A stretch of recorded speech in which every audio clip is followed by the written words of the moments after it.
तो दोस्तों आज मैं एक्सप्लेन करने वाला हूँ इंटरनेट के ऊपर एक सेंसेशन बन गई one of the best Filipino horror drama based television series को, जिसका नाम है द हेल यूनिवर्सिटी, जो कि अडेप्ट करी गई है one of the most popular Wattpad novel by night in black की तरफ से। उम्मीद करता हूँ कि आपको ये 18 एपिसोड की सीरीज पसंद आएगी। अब देखो, इस सीरीज का फाइनल एपिसोड यानी कि 18th एपिसोड 4 जून को आएगा। तो मैं इस सीरीज को 3 डिफरेंट वीडियोस के माध्यम से कवर करूंगा और आज की इस वीडियो के अंदर एक्सप्लेनेशन होगी एपिसोड 1 से लेकर 6 तक। उसके बाद अगली वीडियो के अंदर आएंगी 7 से लेकर 12 तक और फिर आखिरी एपिसोड आएगा 4 जून को या फिर 5 जून की सुबह को, जिसके अंदर कवर करा जाएगा आखिरी के 6 एपिसोड्स को। उम्मीद करता हूँ कि आपको ये जरूर पसंद आएगी। और रिसेंटली मैंने मैरियबन नाम की real Indonesian horror movie explain करी है, इनके साथ मिस कर दिया, जाकर देख लीजिए, link is in the description and pinned comment. फिलहाल इस सीरीज की IMDb रेटिंग है 8 स्टार्स आउट ऑफ 10, जो कि काफी बेहतरीन है और आपको ये सीरीज काफी हुक कर रखती है। तो चलिए अब बिना किसी देरी के चलते हैं सीधा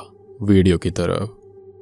तो कहानी की शुरुआत एक अनजान यूनिवर्सिटी की लड़की से होती है, जो कि घायल हालत में डरी और सहमी हुई जंगल में भाग रही थी। तभी अचानक से उसका पैर लड़खड़ा जाता है, जिस वजह से वो जमीन पर गिर जाती है और तभी कोई उसका मुंह बंद करके उसको अपने साथ घसीट कर कहीं ले जाता है। अब इसके साथ ही कहानी वहां से कुछ समय बाद उसी जगह पर आती है जहां पर 6 टीनेजर्स एक मैप लेकर हॉरर एडवेंचर पर निकले हुए थे, जिसमें वो एक ऐसी यूनिवर्सिटी की तलाश में थे जो कि उसी जंगल में काफी समय पहले गायब हो गई थी। अब इन टीनेजर्स के अंदर होते हैं जीन, जेरोम, मिया, मैट, डेव और वेनेसा। अब जीन उनमें सबसे ज्यादा बहादुर थी, लेकिन उसको ये सब एक पागलपन जैसा लग रहा होता है। तभी मैट आगे चलते हुए उसको याद दिलवाता है कि कैसे एलिमेंट्री स्कूल के समय पर जीन ने एक लड़के को बुरी तरह पीटा था, और ऐसा इसलिए क्योंकि वो मैट को बहुत परेशान कर रहा था। अब इस बारे में बात करते हुए वो आगे बढ़ने लगते हैं और एक जगह आकर मिया ये बताती है कि मैप के हिसाब से वो यूनिवर्सिटी के गेट के पास पहुंच चुके हैं। तभी मैट की नजर सामने ही मौजूद हेल यूनिवर्सिटी के गेट के ऊपर पड़ती है, जिसको देखकर सभी हैरान रह गए थे और यही इस सीरीज का नाम भी है। और उनको ऐसा लग रहा था कि यूनिवर्सिटी अंदर से खाली होगी और इसलिए जीन एक बार वापस से सबसे वापस चलने के लिए कहती है, क्योंकि उसको अंदर जाना ठीक नहीं लग रहा था, यानी कि उसकी इंस्टिंक्ट्स यहाँ पर बोल रही थी कि अंदर नहीं जाना चाहिए। मगर मिया, डेव और जेरोम इतना दूर आकर वापस लौटना नहीं चाहते थे, तो इसलिए जेरोम जीन के मना करने के बावजूद भी यूनिवर्सिटी के अंदर आवाज लगाते हुए पूछता है कि क्या कोई है। और इस सवाल पर शुरुआत में तो कोई भी जवाब नहीं आता, जिससे सबको लगता है कि सच में यूनिवर्सिटी खाली है और इसलिए वो वापस जाने लगते हैं। मगर तभी यूनिवर्सिटी के गेट पर फ्रांसिस्को नाम का गार्ड आता है, जो कि शायद यूनिवर्सिटी का केयरटेकर था, और उसे बिल्कुल भी समझ में नहीं आ रहा होता कि आखिरकार जीन और उसके साथियों ने इस यूनिवर्सिटी को कैसे ढूंढा, जो कि शायद से इसी यूनिवर्सिटी का केयरटेकर था। और उसको बिल्कुल भी समझ में नहीं आ रहा होता कि आखिरकार जीन और उसके साथियों ने इस यूनिवर्सिटी को कैसे ढूंढ लिया। अब इस पर मैट झूठ बोलते हुए कहता है कि वो बस पास में हाइकिंग करने आए थे, पर वो रास्ता भटककर इस यूनिवर्सिटी के सामने पहुंच गए। जिसके तुरंत ही बाद जेरोम जो होता है वो फ्रांसिस्को से पानी के लिए पूछता है, जिस पर फ्रांसिस्को ने उनको यूनिवर्सिटी के अंदर आने के लिए कह दिया था। जिसके साथ ही साथ वो ये बताता है कि ये जगह अबैंडन नहीं है। ये सुनकर मिया, वेनेसा और जेरोम तो काफी एक्साइटेड हो गए थे, क्योंकि इस बात का मतलब साफ था कि अंदर सच में स्टूडेंट्स हैं। अब इस वक्त भी जीन को अच्छा नहीं लग रहा होता और वो फिर से सभी को वापस चलने के लिए कहती है, लेकिन बाकी सभी बहुत ही ज्यादा एक्साइटेड होकर सीधा ही यूनिवर्सिटी के अंदर जाने लग गए थे।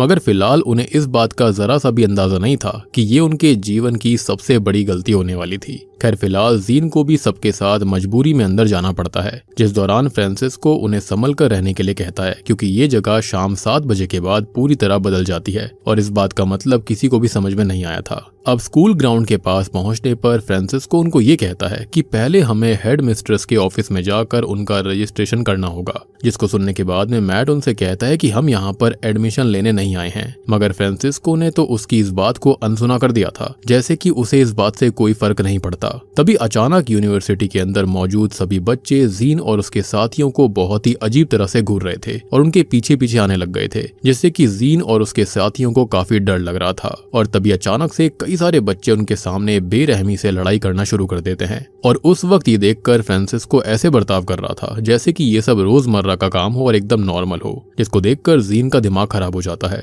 और जब वो फ्रांसिस्को से सभी को रोकने के लिए कहती है तो वो उसको इतना ही कहता है कि हेड मिस्ट्रेस आपके सवालों का जवाब देंगी। अब आगे ऑफिस बिल्डिंग में पहुंचने के बाद में जीन एक बार वापस से फ्रांसिस्को को कहती है कि हम इतना सब देखने के बाद तो कभी भी इस जगह पर एडमिशन नहीं लेने वाले। लेकिन फ्रांसिस्को तो बस कैसे भी उनको हेड मिस्ट्रेस के ऑफिस में ले जाना चाहता था, जिसमें वो कामयाब भी हो जाता है। तभी ऑफिस में हेड मिस्ट्रेस मैडम वॉयलेट अपना इंट्रोडक्शन देते हुए फ्रांसिस्को को कुछ पेपर्स देती है ताकि वो जीन और उसके साथियों से एनरोल करवा सके, जिस पर जीन वॉयलेट से पूछती है कि क्या बाहर चल रही चीजों के बारे में आपको पता भी है, जिस पर वॉयलेट हाँ में जवाब देती है और बताती है कि इस यूनिवर्सिटी के रूल्स बाकी यूनिवर्सिटी से काफी अलग हैं। प्राइवेट होने के बावजूद भी यहाँ पर कोई ट्यूशन फीस नहीं है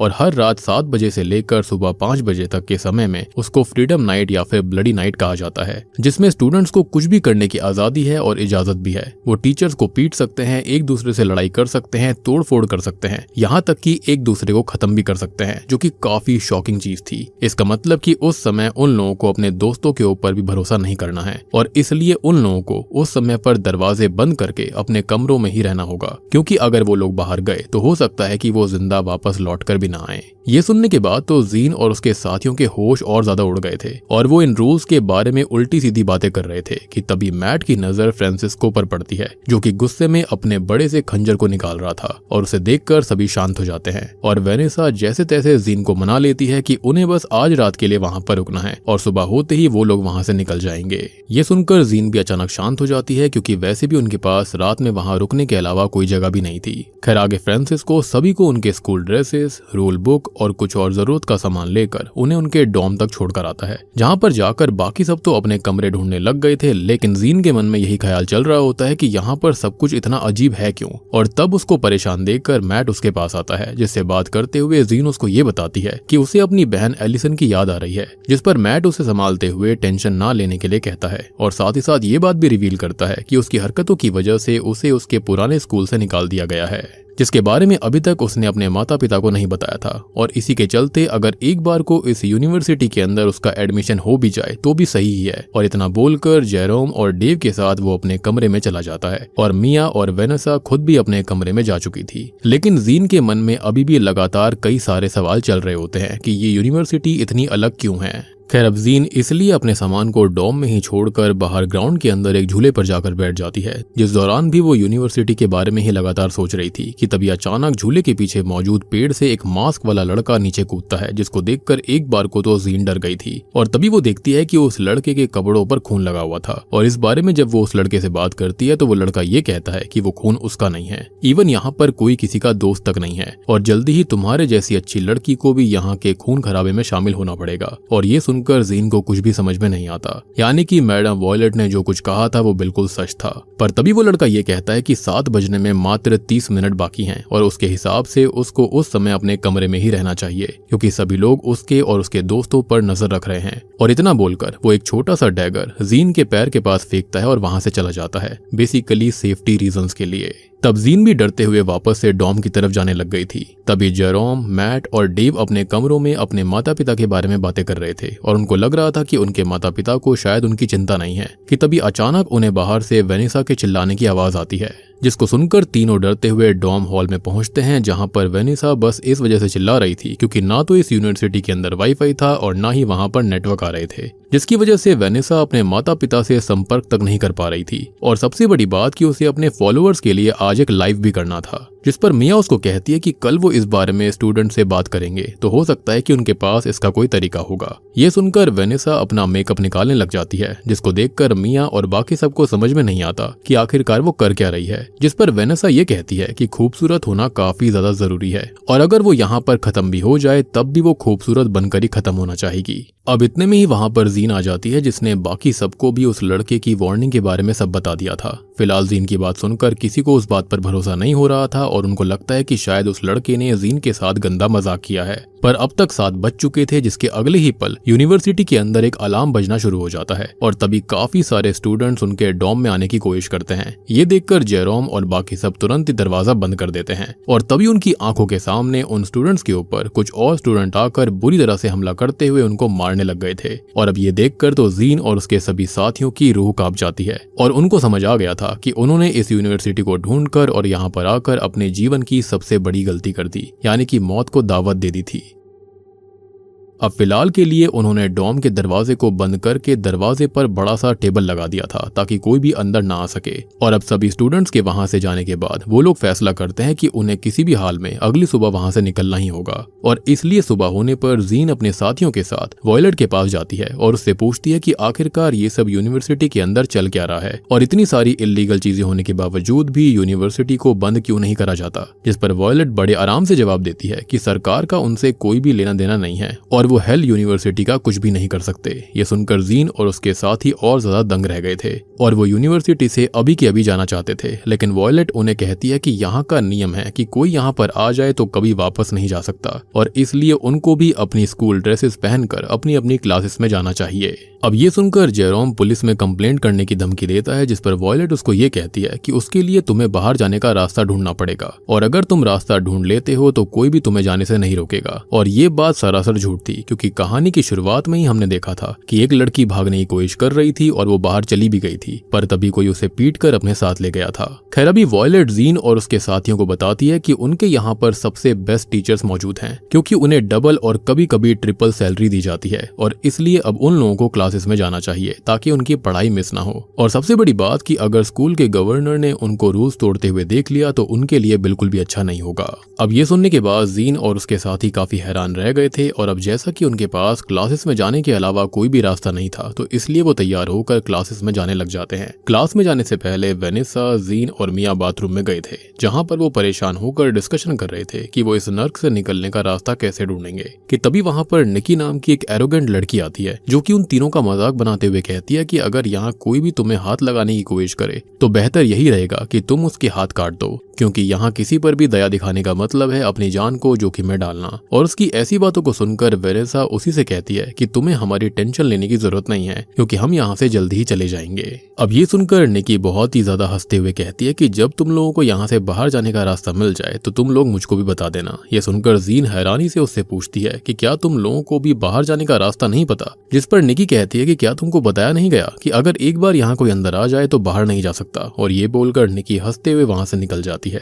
जैसे कि ये वाकई में हेल यूनिवर्सिटी थी। लेकिन निकी की इस हंसी ने जीन, वेनेसा और मिया को बहुत ही ज्यादा डरा दिया था। अब तभी जब जेरोम और जीन अपनी पहली क्लास में जाते हैं तो वहां स्टूडेंट्स की हालत को देखकर उनको समझ में नहीं आता कि वो सभी यहाँ पर नॉर्मली कैसे बर्ताव कर सकते हैं, क्योंकि ज्यादातर स्टूडेंट्स टूटे फूटे पड़े थे पर एकदम ऐसे बर्ताव कर रहे थे जैसे कि कुछ हुआ ही ना हो। उसी क्लास के अंदर निकी भी मौजूद थी, जिसके बगल वाली बेंच खाली होने की वजह से जीन वहां पर जाकर बैठ जाती है और जेरोम लड़कों के साथ जाकर बैठ गया था, जो जीन और जेरोम का मजाक बनाते हुए पूछ रहे थे कि आखिरकार वो लोग यहाँ पर कैसे आ गए। तभी जीन अपने बगल में बैठी दूसरी लड़की को ड्राइंग करते हुए देखकर उससे बात करने की कोशिश करती है, लेकिन वो तो जीन को देखकर ऐसे बर्ताव कर रही थी कि जैसे उसने किसी भूत को देख लिया हो। खैर अब इतने में ही क्लास की दो लड़कियों के बीच में लड़ाई होने लग जाती है, जिसको छुड़वाने की जगह सभी लोग उस लड़ाई के मजे लेने लग गए थे, जिसका मतलब कुल मिलाकर ये था कि इस यूनिवर्सिटी का हाल बहुत ही ज्यादा बुरा था। और उसी समय क्लास में टीचर आकर सबको रोकता है और जीन और जेरोम से उनका इंट्रोडक्शन देने के लिए कहता है, लेकिन जेरोम के उसका नाम बताने के बाद में सभी स्टूडेंट्स उसके ऊपर कागज फेंकने लग गए थे और टीचर के रोकने की कोशिश करने के बावजूद भी वो नहीं रुकते। अभी जैसे तैसे टीचर सबको शांत करवाकर आज अपना टॉपिक शुरू करता है, जो कि चाइना के राजा किन शी हुआंग के बारे में था, जिसने खुद को अमर बनाने के लिए अमृत की खोज में 210 BCE में काफी सारा पारा यानी कि मरकरी पी लिया था, जिससे कि वो खत्म हो गया। तभी लेक्चर के बीच में सभी बच्चों को बाहर से किसी के चिल्लाने की आवाज आती है, जिस आवाज को सुनकर जीन और जेरोम के होश उड़ जाते हैं, क्योंकि वो आवाज असल में मिया की थी। अब उस आवाज को सुनने के बाद बच्चे टीचर के रोकने के बावजूद बाहर चले जाते हैं, जिनमें जीन और जेरोम भी शामिल थे और उनको समझ में नहीं आ रहा था कि मिया इतनी जोर से क्यों चिल्ला रही है। अब तभी मिया के पास पूछने पर उनको पता चलता है कि मिया ग्राउंड में मौजूद एक लाश को देखकर डर गई थी, जिसे पिछली रात बुरी तरह से खत्म कर दिया गया था और उसकी लाश डेस्क के ऊपर रख दी गई। तब एक लड़की कहती है कि ये काम ब्लैक ब्लड गैंग का है, क्योंकि वही स्टूडेंट्स को इस तरह से खत्म करते हैं और जो स्टूडेंट खत्म हुआ है उसके खत्म होने से पूरे स्कूल में एक बहुत ही भयानक लड़ाई होगी। ये सुनकर जीन को कुछ भी समझ में नहीं आता, जिस पर वो लड़की बताती है कि यूनिवर्सिटी के अंदर दो खतरनाक गैंग्स हैं, एक है ब्लैक ब्लड गैंग और दूसरी है डेविल गॉड वॉरियर। वो ये कहती है कि जो स्टूडेंट अभी खत्म हुआ है वो असल में डेविल गॉड वॉरियर के लीडर रे सल्वानिया का भाई है। और इसी बीच ग्राउंड में एक लड़का अपने कुछ साथियों के साथ पहुंचकर सभी स्टूडेंट्स को चिल्ला आकर क्लासरूम्स में जाने के लिए कहता है, जैसे कि कोई बड़ी बात ना हुई हो। जिसकी बातें सुनकर वो सभी बच्चे तुरंत ही अपनी क्लास में जाने लग गए थे, जैसे कि वो इस यूनिवर्सिटी का हेड बॉय टाइप हो। और इसी दौरान जीन और उसके साथी क्लास में नहीं गए थे, और तभी वो लड़का जीन को बहुत ही ध्यान से घूरने लगता है, देखने लगता है, जिसके साथ इस सीरीज का पहला एपिसोड खत्म हो जाता है। अब दूसरा एपिसोड शुरू होता है जब मिया अपनी क्लास से निकलकर डरते हुए दूसरी क्लास में जा रही थी कि तभी एक लाल बालों वाला लड़का आकर उससे टकरा जाता है, जो कि खुद की गलती होने के बाद भी मिया को गुस्से से घूरता जा रहा था। लेकिन वो मिया से अभी लड़ाई करके रूल्स को नहीं तोड़ सकता था, इसलिए वो फिलहाल चुपचाप वहां से निकल जाता है। जिसके अगले ही पल मिया की नजर रे सल्वानिया के भाई की लाश पर पड़ती है, जिसको देखकर वो जोर जोर से चिल्लाने लग गई थी। और उसके बाद ही वहां पर भीड़ जमा हुई थी, जिसको देखकर उस हेड बॉय ने आकर सबको वहां से भगाया था।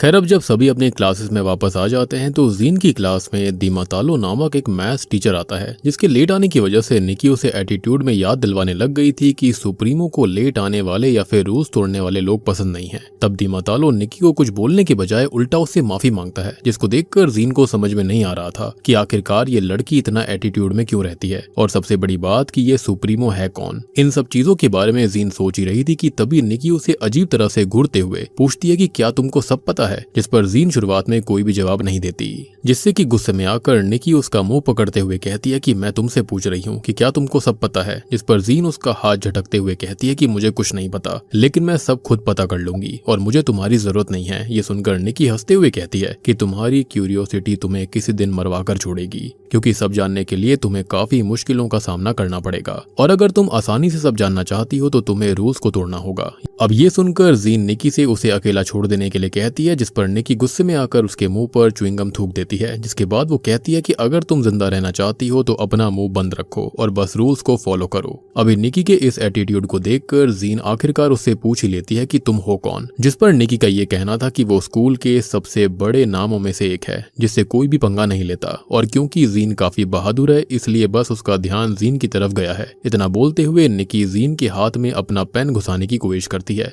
लेकिन जीन सही समय रहते हाथ हटाकर बच जाती है। और उसी दौरान उसके दिमाग में चल रहा था कि शायद निकी उसके पेशेंस को चेक कर रही है, लेकिन वो सच में उस यूनिवर्सिटी के बारे में जानना चाहती थी, और इसलिए वो निकी से कहती है कि मैं इस यूनिवर्सिटी के बारे में जानना चाहती हूँ। मगर अब निकी उसकी बात का कोई जवाब नहीं देती, और तभी वहाँ पर प्रोफेसर दिमातालो भी जीन से पढ़ाई पर ध्यान देने के लिए कहता है। वहीं क्लास खत्म होने पर जीन के बाकी साथी आपस में मिलते हैं तो वो स्कूल में चारों तरफ पड़े खून के बारे में बात कर रहे थे। तभी मिया उन्हें उस लाल बालों वाले लड़के के बारे में बताती है, जिसको अब तक किसी और ने नहीं देखा था, और उनको ऐसा लग रहा था कि वो लड़का शायद मिया की इमेजिनेशन है। कि तभी वहाँ पर मैट आकर उनको बताता है कि उसे जीन कहीं पर भी नहीं मिल रही। ये सुनकर सब डरने लगते हैं और उनको समझ में नहीं आता कि जीन कहाँ चली गई। अब हमको जीन को दिखाया जाता है जो कि असल में निकी का पीछा कर रही थी, जिस बारे में निकी को एहसास होने पर वो जीन को एक खाली जगह पर लेकर जाती है और उसकी गर्दन पर अचानक चाकू रख देती है और पागलों की तरह बताती है कि मैंने कई लोगों को खत्म किया है और इसलिए मेरे से जितना दूर हो सके उतना दूर रहना। इतना बोलकर निकी जीन को बिना कुछ करे वहां से चली जाती है, लेकिन जीन वहीं बैठी रहती है। तभी मैट और जीन के बाकी दोस्त उसके लिए परेशान हो रहे थे, लेकिन सबसे ज्यादा टेंशन मैट को थी क्योंकि वो जीन को पसंद करता था।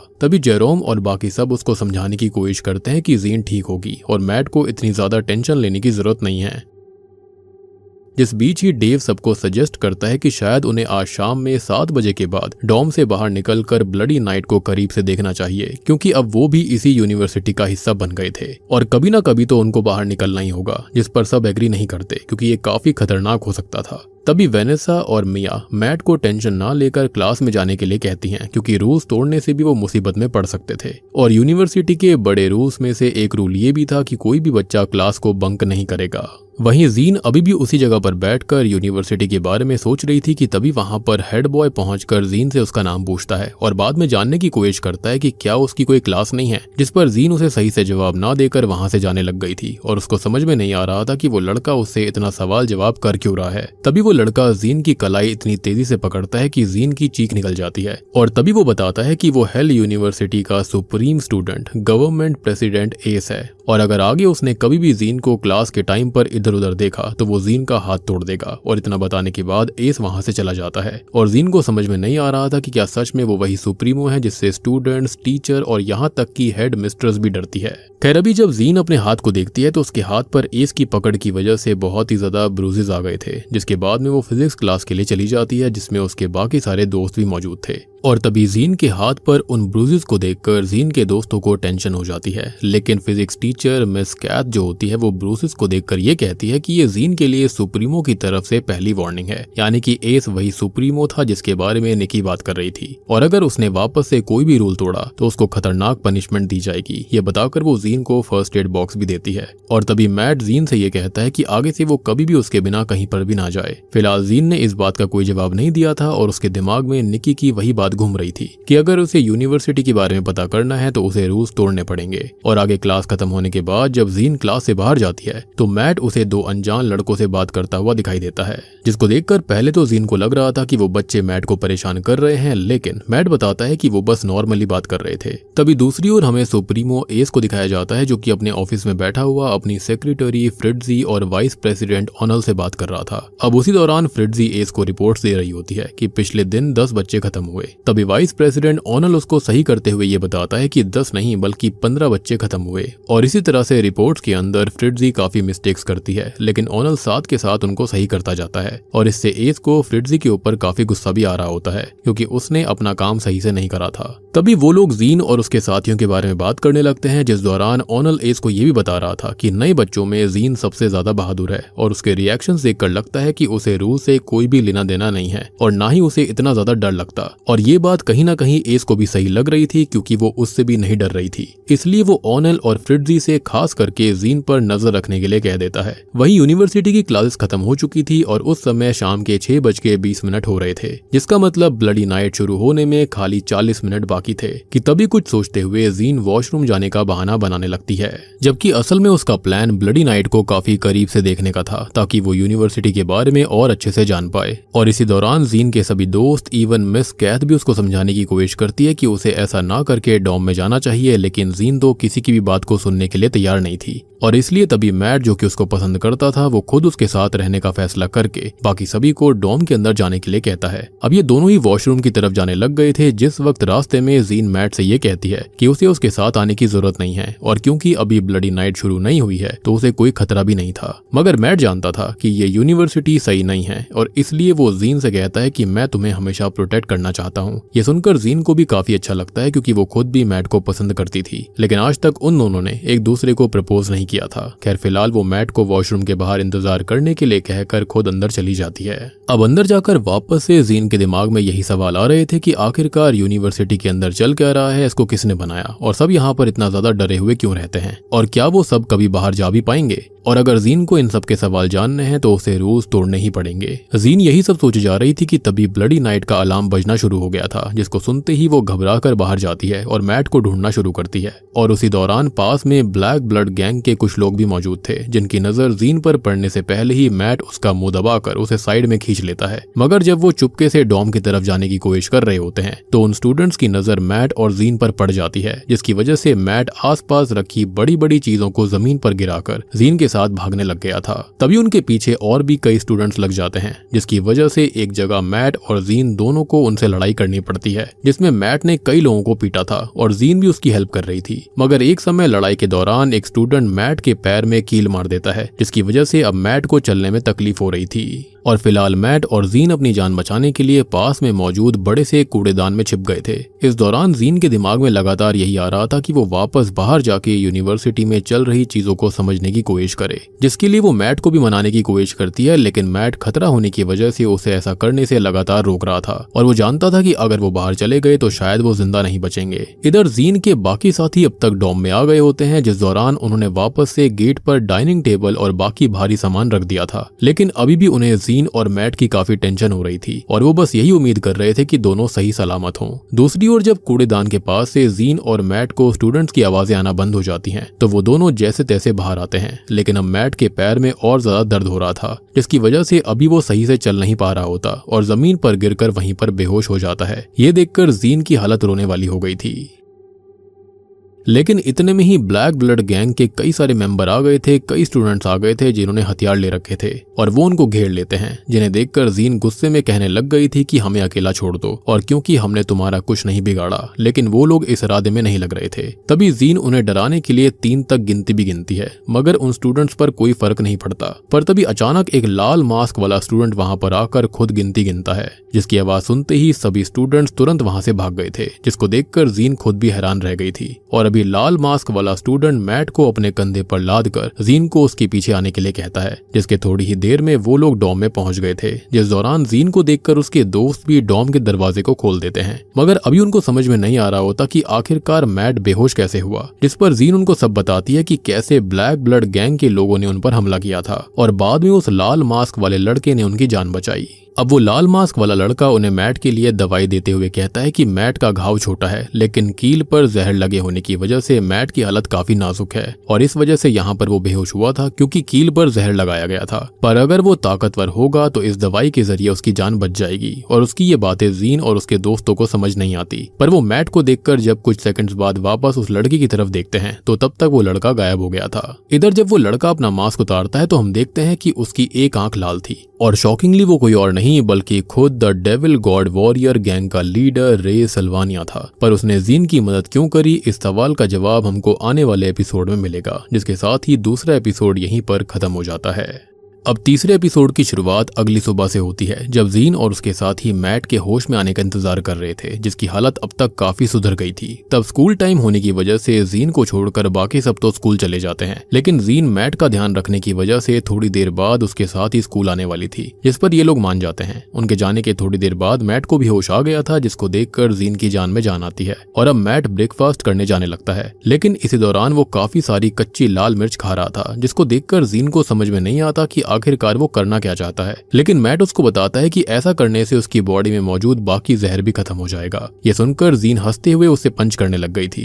जिसके बाद वो हंसी मजाक करते हुए एक दूसरे से फाइटिंग करने का नाटक करते हैं। और तब मैट जीन को उसके बुरे हाल में उसके पास रहने के लिए शुक्रिया कहता है, जिस पर जीन उसको समझाती है कि ये सब उसकी वजह से ही हुआ था और उसने बस वही करा जो करना जरूरी था। ये सुनकर मैट को अच्छा लग रहा था कि तभी वो उस लाल मास्क वाले बंदे के बारे में बात करने लगते हैं, जिसके बारे में सोचते हुए उनको समझ आ गया था कि पक्का वो लड़का रे सल्वानिया ही होगा, क्योंकि उसे देखकर जिस तरह ब्लैक ब्लड गैंग के लोग भाग गए थे वो कोई नॉर्मल व्यक्ति नहीं हो सकता। इवन अब तक मैट और जीन को ये बात भी समझ में आ गई थी कि दोनों गैंग के बंदे अलग अलग कलर के मास्क पहनते हैं, जैसे कि ब्लैक ब्लड गैंग के बंदे ब्लैक मास्क पहनते हैं और डेविल गॉड वॉरियर गैंग के बंदे जो हैं वो रेड मास्क पहना करते। अब ये दोनों इस बारे में बात कर ही रहे थे कि तभी जीन का अलार्म बजना शुरू हो गया था, जिसको देखकर मैट भी तैयार होकर उसके साथ क्लासेस लेने जाने लगता है। लेकिन तभी यूनिवर्सिटी के कॉरिडोर में अचानक उनसे एक घबराई हुई लड़की टकरा जाती है, जिसे परेशान देखकर जीन उससे जानने की कोशिश करती है कि उसे क्या हुआ, मगर वो लड़की उसे कोई भी जवाब ना देते हुए चुपचाप वहां से चली जाती है।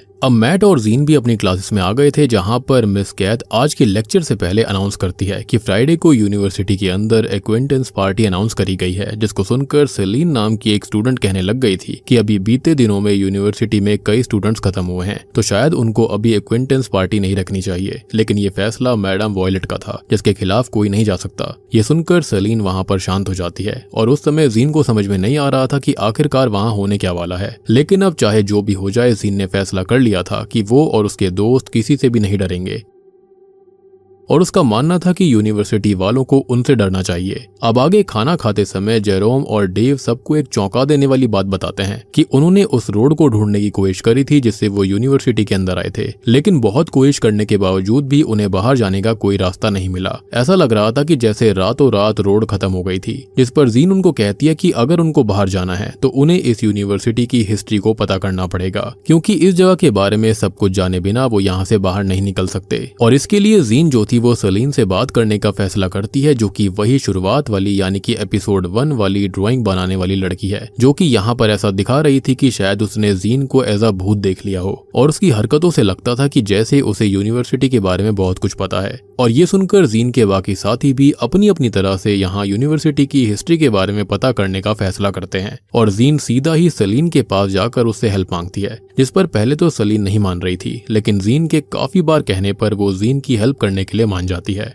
इसी दौरान निकी उन्हें देखकर उनके पीछे जाने लग गई थी और खुद फ्रिट्जी ने भी उनको देख लिया था। अब आगे एक सुनसान जगह पर सेलिन अपनी एक ड्राइंग बुक लाकर जीन को अपने पास बैठा लेती है और उससे पूछती है कि क्या पक्का तुम इस जगह के बारे में सब जानना चाहती हो, क्योंकि ये सब जानने के बाद तुम कभी भी इस नर्क से बाहर नहीं निकल पाओगी। अब ये बोलने के बाद में सेलिन उसे जीन और उसके साथियों से पहले आने वाले नए स्टूडेंट्स के बारे में बताती है, जो खुद भी जीन की तरह ही निडर थे, लेकिन एक एक करके वो सभी खत्म हो गए। और ये सब जानने के बावजूद भी जीन उसको सब कुछ बताने के लिए कहती है, जिस पर सेलिन ये बताती है कि पहले इस यूनिवर्सिटी का नाम फिलीपींस हाई यूनिवर्सिटी हुआ करता था, जिसके अंदर बहुत ही अमीर और पावरफुल लोगों के बच्चे एडमिशन ले पाते थे। और उस दौरान वहां पर सब कुछ एकदम सही चल रहा था, पर अचानक से एक दिन यूनिवर्सिटी का फाउंडर डॉक्टर कजॉन, जो कि एक जाना माना साइंटिस्ट भी था, वो पगला गया और यूनिवर्सिटी से आने वाले मोटे पैसे को अपने ऐसे एक्सपेरिमेंट पर लगाने लगा जिससे कि वो इमॉर्टैलिटी यानी कि अमरता और मरे हुए लोगों को जिंदा करने की दवाई बनाना चाहता था। इसी एक्सपेरिमेंट को करते करते वो इतना ज्यादा पागल हो गया था कि एक दिन अचानक उसने यूनिवर्सिटी के सारे दरवाजे और एग्जिट्स को बंद कर दिया और यूनिवर्सिटी के एडमिन्स ने ऐसा रास्ता ढूंढ लिया था जिससे कि पूरी यूनिवर्सिटी को पूरी दुनिया से छुपाया जा सके। और ये सब कजॉन इसलिए कर रहा था ताकि वो बच्चों पर एक्सपेरिमेंट कर सके। और उस समय किसी के पास ना तो बाहर जाने की ताकत थी और ना ही बाहर मौजूद पेरेंट्स और सरकार के पास अंदर आने की। और ये सब ऐसा था जैसे वो लोग किसी पॉकेट यूनिवर्स के अंदर फंस गए हों। जिसके बाद ही कजॉन ने बच्चों पर एक्सपेरिमेंट करने शुरू कर दिए, जिससे कि गुस्से में बच्चे एक दूसरे पर भी अपनी भड़ास निकालने लगे। और इस तरह से Philippine high university hello university में तब्दील हो गई, जिसमें दो सबसे खतरनाक गैंग हैं। पहली है ब्लैक ब्लड गैंग और दूसरी है डेविल गॉड वॉरियर। इवन सेलिन खुद भी उन स्टूडेंट्स में से एक थी जिन्होंने ये सब होते हुए अपनी आंखों से देखा था। अब ये बताने के बाद सेलिन ये बोलती है कि कुछ ही समय के बाद में डॉक्टर कजॉन उस फॉर्मूला को बनाने में कामयाब हो गए थे, लेकिन उसके उस दवाई को अपने ऊपर इस्तेमाल करने से पहले ही किसी ने उसको खत्म कर दिया था। और कहा जाता है कि तब से ही वो फॉर्मूला किसी स्टूडेंट के पास है, जो कि आज भी हेल यूनिवर्सिटी के अंदर ही है, लेकिन उसके बारे में किसी को कुछ नहीं पता। इवन सरकार के कई लोग खुद भी उस फॉर्मूला को ढूंढने की कोशिश कर रहे हैं, जिसकी वजह से ही वो भी इस यूनिवर्सिटी के किसी भी मैटर के अंदर छेड़छाड़ नहीं करते और ना ही किसी को यहाँ से बाहर जाने दिया जाता है, क्योंकि अगर धोखे से भी वो फॉर्मूला बाहर चला गया तो सरकार की पूरी मेहनत बेकार हो जाएगी। ये सब जानने के बाद तो जीन के होश उड़ जाते हैं। उसको पता ही नहीं था कि यहाँ पर इतना कुछ चल रहा था, विच एक्सप्लेन्स कि वहाँ की रोड कैसे गायब हो गई। और सेलिन उसको बताती है कि मुझको तो ये डर है कि अगर उस स्टूडेंट के बारे में किसी को पता चल गया तो पक्का ऑफिशियल्स कुछ ही समय में उसको भी खत्म कर देंगे। और सबसे बड़ा डर इस बात का है कि अगर वो फॉर्मूला गलत हाथों में पड़ गया और उन्होंने उसे गलत कामों में इस्तेमाल किया तो ये काफी खतरनाक बात होगी। ये सब बताने के बाद सेलिन पागलों की तरह हंसना शुरू कर देती है और अचानक सीरियस होकर जीन से कहती है कि अब तुम्हें हेल यूनिवर्सिटी के राज के बारे में पता है तो अब तुम यूनिवर्सिटी छोड़कर जा ही नहीं सकती। इतना बोलकर सेलिन हंसते हुए वहां से चली गई थी। तब जीन भी वहां से जाने लगती है, लेकिन उसको समझ नहीं आ रहा होता कि उसे ये इन्फॉर्मेशन अपने बाकी दोस्तों को देनी चाहिए या फिर नहीं, क्योंकि सेलिन ने साफ कहा था कि जिसको इस बारे में पता लगा वो कभी भी हेल यूनिवर्सिटी से बाहर नहीं जा सकता। तब खतरे के बारे में सोचते हुए वो इस बारे में किसी को भी ना बताने का फैसला करती है। वो इसके चलते अपने दोस्तों की जान को रिस्क में नहीं डाल सकती थी। अब आगे वो उस जगह से निकल ही रही होती है कि तभी निकी उसे पकड़कर गुस्से में कहती है कि सेलिन ने तुम्हें बस आधी बात बताई है और क्योंकि तुम इस बारे में पता करने की कोशिश कर रही हो तो तुम ही सबसे पहले खत्म हो जाओगी। ये बोलने के बाद निकी वहां से चली जाती है और अभी जीन अपने साथियों के पास जाती है, जहां पर आकर उसने तो अपने दोस्तों को कुछ नहीं बताया था, लेकिन वो जीन को बताते हैं कि हम यूनिवर्सिटी के बारे में पता करने के लिए लाइब्रेरी गए थे, लेकिन वहां के लाइब्रेरियन ने उन्हें यूनिवर्सिटी के टॉप 10 स्टूडेंट्स का कार्ड देते हुए ये कहा कि इन सब के बारे में पता करने से अच्छा है कि तुम बाहर जाने के बारे में सोचो। और इसका मतलब कहीं ना कहीं ये बात पूरी तरह से सही थी कि वो स्टूडेंट्स बाहर नहीं जा सकते जिन्हें इस यूनिवर्सिटी की सच्चाई के बारे में पता है। अब उस लिस्ट को देखने पर जीन और उसके साथियों को पता चलता है कि लिस्ट में सबसे ऊपर रे सिल्वानिया है, उसके बाद एस, नजेर और उसके नीचे कई स्टूडेंट्स थे जिनके नाम लिखे हुए थे, जो कि इस यूनिवर्सिटी के अंदर हर तरह से सबसे बेस्ट रैंकर्स हैं। और अगर जीन और उसके साथी उन रैंकर्स में अपनी जगह बनाने में कामयाब हो जाते हैं तो शायद उन्हें बाहर जाने के रास्ते के बारे में पता लग जाएगा। फिलहाल नजेर का नाम 3rd नंबर पर देखकर सबको ये बात समझ में आ गई थी कि नजेर शायद से ब्लैक ब्लड गैंग का लीडर है, लेकिन उन्हें ये बात समझ में नहीं आ रही होती कि वो टॉप 10 में कैसे आएंगे। अब थोड़ी देर के बाद में डाइनिंग एरिया में एक्वेंटेंस पार्टी के पोस्टर्स बटना शुरू हो गए थे।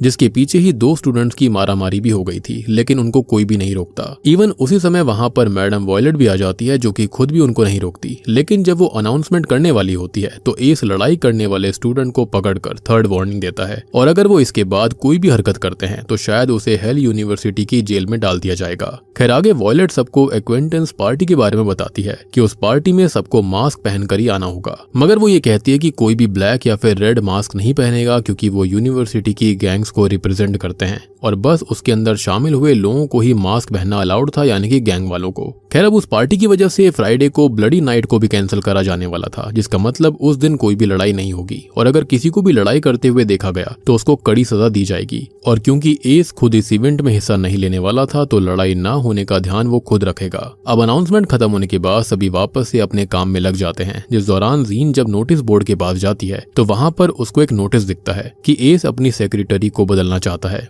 और सेक्रेटरी बनने के लिए बस एक ही क्राइटेरिया था कि वो इतनी बहादुर हो कि मौत को भी जीत सके। और जीन उस पोस्टर को रीड कर ही रही होती है कि तभी वहां पर फ्रिट्जी पहुंच जाती है, जो कि जानबूझकर जीन से लड़ाई करने का बहाना ढूंढने लग गई थी। तब जीन भी उससे नहीं डरती, क्योंकि उसकी कोई गलती नहीं होती, मगर जल्दी ही उनकी बहसबाजी मारामारी में बदल जाती है और फ्रिट्जी जीन के बाल पकड़कर उसके सर को कई बार नोटिस बोर्ड पर मार देती है, जिससे कि जीन के सर से खून आ गया था। इतने में ही वहां पर ओनल भी आकर जीन का कॉलर पकड़ते हुए उसे उल्टा सीधा बोलने लग जाता है, लेकिन जीन को उससे भी डर नहीं लग रहा होता और वो सर फटा होने के बावजूद भी ओनल को करारे जवाब दे रही थी, जिससे गुस्से में ओनल उसको खत्म करने ही वाला था कि तभी खुद एस आकर ओनल का हाथ पकड़कर उसे साइड में फेंक देता है और गुस्से में सबसे वहां से जाने के लिए कहता है। इस दौरान वाइस प्रेसिडेंट ओनल एस को सफाई देने की कोशिश कर रहा था, मगर एस ने ओनल से साफ कह दिया था कि अगर उन्होंने दोबारा जीन को परेशान करने की कोशिश करी तो उनके लिए अच्छा नहीं होगा। अब आगे जब सबके जाने के बाद जीन खून बहने से बेहोश होने वाली होती है तो एस खुद उसको उठाकर मेडिकल रूम में लेकर जाता है और नर्स से कहता है कि मैं अपनी सेक्रेटरी के चेहरे पर एक भी निशान नहीं देखना चाहता। मतलब कि जीन की बहादुरी ने एस तक को इम्प्रेस कर दिया था और अब वो फ्रिट्जी की जगह जीन को अपनी सेक्रेटरी बनाने वाला था। हालांकि जीन उसको कहती भी है कि मैंने इस पोस्ट के लिए हाँ नहीं करा है, मगर एस उसकी बात को अनसुना करके वहां से चला जाता है, यानी कि उसने अपनी सेक्रेटरी चुन ली थी। अब जब जीन की आंख खुलती है तो उसके दोस्त उसके पास बैठे थे और उनको समझ में नहीं आ रहा था कि एस ने जीन को क्यों मारा। असल में पूरी यूनिवर्सिटी के अंदर ये हल्ला हो गया था कि जीन को खुद एस ने मारा है, जबकि वो तो उसे मेडिकल रूम तक लेकर आया था। जिस पर जीन अपने दोस्तों को सारी सच्चाई बताती है और तभी ओनल आकर घुटनों पर बैठकर जीन से माफी मांगने लगता है। अब ये सब करने के लिए पक्का एस ने ही उससे कहा था, क्योंकि इस समय ओनल काफी डरा हुआ था। ये देखकर तो जीन के दोस्तों का और आसपास मौजूद बाकी स्टूडेंट्स का दिमाग खराब हो जाता है और उनको समझ में नहीं आ रहा होता कि यूनिवर्सिटी का वाइस प्रेसिडेंट जीन से माफी क्यों मांग रहा है। लेकिन जीन इस पर इतना ध्यान ना देते हुए ओनल को माफ करके वहां से जाने के लिए कहती है और अपने दोस्तों को बोलती है कि तुम्हें भी इन सब के बारे में ज्यादा नहीं सोचना चाहिए। खैर अब फाइनली फ्राइडे की पार्टी नाइट भी आ जाती है, जिसके लिए यूनिवर्सिटी में अच्छी खासी सजावट करी गई थी, जिसको देखकर जीन और उसके साथियों को पहली बार यूनिवर्सिटी किसी नॉर्मल यूनिवर्सिटी की तरह लगती है। लेकिन वो किसी पर भी भरोसा नहीं कर सकते थे और इसलिए सभी साथ में रहने का फैसला करते हैं कि तभी वहां पर वो लाल बालों वाला लड़का भी आ जाता है, जिसको मिया बाकी सबको भी दिखाती है, यानी कि वो कोई हेलुसिनेशन नहीं था। और फिर और भी स्टूडेंट्स के आने के बाद फाइनली पार्टी शुरू हो गई थी। तब फ्रिट्जी यानी कि पहली सेक्रेटरी स्टेज पर जाकर सबको बताती है कि वो खुद इस पार्टी की होस्ट है। इस दौरान उसने सभी लोगों के लिए काफी अच्छा बोला था, मगर वो जीन और उसके साथियों के लिए बहुत ही बुरा भला कहती है, जिससे कि जीन को गुस्सा आ गया था। लेकिन अभी वो कुछ नहीं कर सकती थी कि तभी मैडम वॉयलेट स्टेज पर आकर सभी को पार्टी एंजॉय करने के लिए कहती है और लाल बालों वाला लड़का जाकर डीजे ऑन कर देता है, जिसके बाद सभी डांस और ड्रिंक करते हुए पार्टी को एंजॉय करने लग गए थे।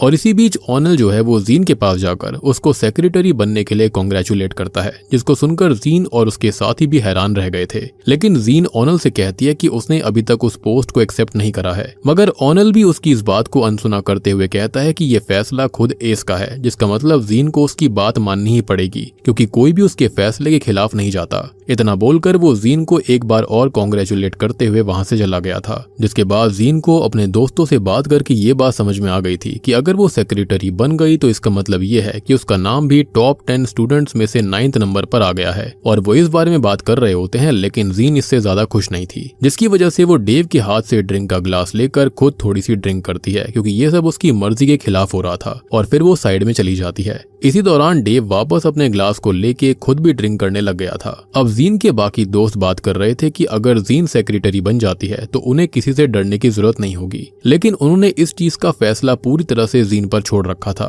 तभी जीन को ड्रिंक करने की वजह से अचानक चक्कर आने लग जाते हैं, जिस दौरान एक मास्क वाला लड़का उसके पास आकर उससे कहने लग गया था कि अगर तुम सेक्रेटरी बनती हो तो तुम्हें हथियार उठाने ही पड़ेंगे और बार बार एस तुम्हारी हेल्प करने के लिए नहीं आ पाएगा। और इस बात को सुनकर गुस्से में जीन उस लड़के को पकड़ने की कोशिश करती है, लेकिन चक्कर आने की वजह से वो ऐसा नहीं कर पाती। इधर सेम ड्रिंक करने की वजह से डेव की हालत भी काफी ज्यादा बुरी हो गई थी, जिसकी वजह से वो भी जमीन पर गिर जाता है क्योंकि उस ड्रिंक के अंदर किसी तरह का जहर मिला हुआ था। जब बाकी सब उसको संभाल रहे होते हैं तब मैट जीन को ढूंढने की कोशिश करने लगता है, जो कि जल्दी ही उसको मिल जाती है, लेकिन जीन खुद भी अब तक बेहोश हो चुकी थी, यानी कि उसके अंदर भी जहर चला गया था और मैट को समझ में नहीं आ रहा था कि अब वो जीन को कैसे बचाएगा। जिसके साथ ही तीसरा एपिसोड यहीं पर खत्म हो जाता है। चौथे एपिसोड की शुरुआत में जीन की हालत को देखकर मैट सभी से मदद मांगने की कोशिश करता है, लेकिन कोई भी उसकी हेल्प नहीं करता। वहीं डेव की हालत को देखने के बाद भी वॉयलेट ने साफ कह दिया था कि वो एक लड़के की वजह से बाकी सबके लिए पार्टी को बर्बाद नहीं करेंगे, जिसको सुनकर वेनेसा को काफी गुस्सा आता है और वो वॉयलेट को उल्टा सीधा बोलने लगती है। अब आगे जैसे तैसे मैट और उसके साथी डेव और जीन को मेडिकल रूम में लेकर जाते हैं, जहाँ पर उन दोनों की हालत देखकर नर्स को समझ में नहीं आ रहा था कि वो इनका इलाज कैसे करे और उनकी ड्रिंक के अंदर काफी खतरनाक जहर को मिलाया गया था, जिसका इलाज डॉक्टर ही कर सकता था, लेकिन वो भी पार्टी में व्यस्त होता है। अब इससे जीन के दोस्तों को नर्स पर काफी गुस्सा आता है, लेकिन उनको समझ में नहीं आता कि वो जीन और डेव की जान कैसे बचाएंगे। अब यहाँ एक काफी अजीब बात ये थी कि जीन के कम ड्रिंक करने के बाद भी उसकी हालत डेव से ज्यादा खराब हुई थी, जबकि डेव ने उससे कई गुना ज्यादा ड्रिंक करा था। खैर इतने में ही मेडिकल रूम की बिल्डिंग के बाहर लाल चोगा पहने कोई आता है, जिसके हाथ में एक एंटीडोट भी था और उसने एक पर्ची के साथ एंटीडोट को मेडिकल रूम में फेंक दिया था। उस पर्ची में एंटीडोट जीन को देने के लिए ही कहा गया था, लेकिन मैट और उसके साथियों को समझ में नहीं आता कि वो एंटीडोट उन्हें सच में जीन को देना चाहिए भी या फिर नहीं, क्योंकि हेल यूनिवर्सिटी के अंदर किसी पर भी भरोसा नहीं करा जा सकता था। तब मैट फैसला करता है कि वो एंटीडोट जीन को देंगे, क्योंकि अगर वो उसको बचाने की कोशिश नहीं करते तो जीन वैसे भी खत्म हो जाती। इसलिए सबसे पहले वो एंटीडोट डेव को दिया जाता है और बाद में जीन को। अब इससे डेव की हालत सुधरने लगती है, लेकिन जीन के ऊपर एंटीडोट का असर नहीं होता, जिसको देखकर मैट और उसके साथियों को समझ में नहीं आता कि आखिरकार ये सब है क्या। तभी कमरे के अंदर वही लाल चोगे वाला इंसान आता है, जो कि असल में एक लड़की थी, और वो तुरंत ही जीन के पास जाकर एक चाकू से उसकी छाती पर हल्का सा कट मार देती है। और ये कर उसने मैट से वापस से जीन को एंटीडोट देने के लिए कहा था, और ऐसा करते ही जीन की हालत सुधरने लगती है। ये देखकर मैट और उसके दोस्त काफी ज्यादा खुश हो गए थे, लेकिन अब तक वो लड़की कमरे से गायब थी, जिसको देखकर सब काफी हैरान हो जाते हैं कि आखिरकार वो है कौन। इधर पार्टी से एस थोड़ा सा दुखी होकर बाहर जा रहा होता है कि तभी वहाँ पर वॉयलेट आकर उससे पूछती है कि आज तो कोई भी खून खराबा नहीं हुआ, तो क्या तुम खुश हो। लेकिन इस बात पर एस वॉयलेट को जीन और डेव के बारे में याद दिलवाता है कि उनके साथ क्या हुआ, जिस पर वॉयलेट का कहना था कि पक्का वो बस फूड पॉइजनिंग की वजह से हुआ होगा, लेकिन ऐसा नहीं था, उसके अंदर जहर मिलाया गया था। अब ये सुनकर एस वहाँ से चला जाता है और अब कहानी वहाँ से अगली सुबह पर आती है, जब तक डेव और जीन पूरी तरह से सही हो गए थे और उनको देखकर कोई नहीं कह सकता था कि कल उन दोनों ने जहर पिया था। अभी उनको समझ में नहीं आ रहा होता कि वो काम किसका था, और सबसे बड़ी बात ये थी कि उनकी जान बचाने वाली लड़की कौन थी। खैर फिलहाल ये सभी लोग यहाँ पर हमेशा वन पीस यानी कि जिंदा रहने की प्रार्थना करने लगते हैं, और तभी जीन की क्लास में टीचर के आ जाने की वजह से सभी अपनी अपनी क्लासेस में चले गए थे। उस दौरान क्लास के बीच में सलीन वापस से जीन को अजीबोगरीब बातें बोलने लग गई थी, जिस दौरान वो उसे किसी पर भी भरोसा ना करने के लिए कहती है। इवन वो जीन से कह रही थी कि उसके दोस्त भी भरोसे के लायक नहीं है, क्योंकि जब भी जरूरत पड़ेगी तो सबसे पहले वो अपनी जान बचाएंगे। अब ये सुनकर जीन का दिमाग इतना खराब हो जाता है कि वो टीचर से परमिशन लेकर बाहर निकल जाती है, जिस दौरान वो सलीन की बातों के बारे में सोच रही थी कि तभी अचानक उससे वही लड़की आकर टकराती है जिसे पहले मैट और जीन ने परेशान देखा था। अभी उस लड़की के चेहरे पर चोट के निशान थे और उसकी हरकतों को देखकर ऐसा लग रहा था कि मानो कोई उसे खत्म करने के लिए पीछे आ रहा हो। अब तभी जीन उससे पूछने की कोशिश करती है कि उसे हुआ क्या है, लेकिन वो लड़की इस बार बिना कोई जवाब दिए वॉशरूम की तरफ निकल जाती है, जिसको देखकर जीन भी उसके पीछे जाने लग गई थी। और तभी जिम क्लास से मैट, जेरोम और डेव बाहर आते हैं, जो कि जीन को उस लड़की का पीछा करते हुए देखते हैं, और फिर वो लोग भी उसके पीछे जाने लग गए थे। लेकिन कुछ ही पलों बाद जैसे ही जीन वॉशरूम में कदम रखती है तो वहां का नजारा देखकर उसकी चीख निकल गई थी, क्योंकि उस लड़की की गर्दन में किसी ने बड़ी सी कील मारकर उसको खत्म कर दिया था। और ये चीज पक्का किसी ब्लैक ब्लड गैंग के बंदे का काम था, क्योंकि इसी तरह से वो अपने विक्टिम्स को खत्म करा करते थे। और आपको याद होगा कि शुरुआती एपिसोड के अंदर मैट के पैर के अंदर भी इसी तरह की कील को गाड़ा गया था, जिसके बाद वो खत्म होने वाला था, यानी कि उसके अंदर भी जहर था। अब जीन की चीख सुनने के बाद डेव, मैट और जेरोम के साथ बाकी सारे स्टूडेंट्स अंदर आ जाते हैं, लेकिन तभी वहां पर प्रिंसिपल आकर सभी को वहां से जाने के लिए कहती है और जीन को प्रिंसिपल ऑफिस में भेजने लगती है। अब तभी मैट और जेरोम प्रिंसिपल को बता रहे थे कि जीन ने ये सब नहीं करा है, लेकिन प्रिंसिपल बस इतना कह रही थी कि उन्हें जीन से थोड़े बहुत सवाल करने होंगे। तब जीन को भी प्रिंसिपल ऑफिस में मजबूरी में जाना पड़ता है, जहाँ पर एस मौजूद था और प्रिंसिपल मैडम एस के सामने किसी भीगी बिल्ली की तरह बर्ताव कर रही थी, जिसको देखकर जीन का तो एक बार को दिमाग खराब हो जाता है और चकरा जाता है और उसे समझ में नहीं आता कि ये सब है क्या। और इन सब को नजरअंदाज करते हुए उसने एस से साफ कह दिया था कि वॉशरूम में जो कुछ भी हुआ उसके बारे में वो कुछ नहीं जानती। लेकिन एस को उससे फर्क नहीं पड़ता और उसने उसे वहां उस हादसे के बारे में बात करने के लिए नहीं बुलाया था, बल्कि वो तो जीन से ये जानना चाहता था कि वो अपनी सेक्रेटरी वाली पोस्ट को कब ज्वाइन करने वाली है। इस बात को सुनकर जीन साफ कह देती है कि उसने इस बारे में अभी नहीं सोचा है, जिसको सुनने के बाद एस उसको समझाने लगता है कि उसे इस पोस्ट को ज्वाइन करना ही पड़ेगा और वैसे भी सेक्रेटरी बनने के काफी फायदे हैं, क्योंकि उसके बाद लोग उसको परेशान नहीं करेंगे और उससे डरेंगे भी। ये सुनकर जीन कुछ सोचने के बाद कहती है कि वो इस बारे में जरूर विचार करेगी।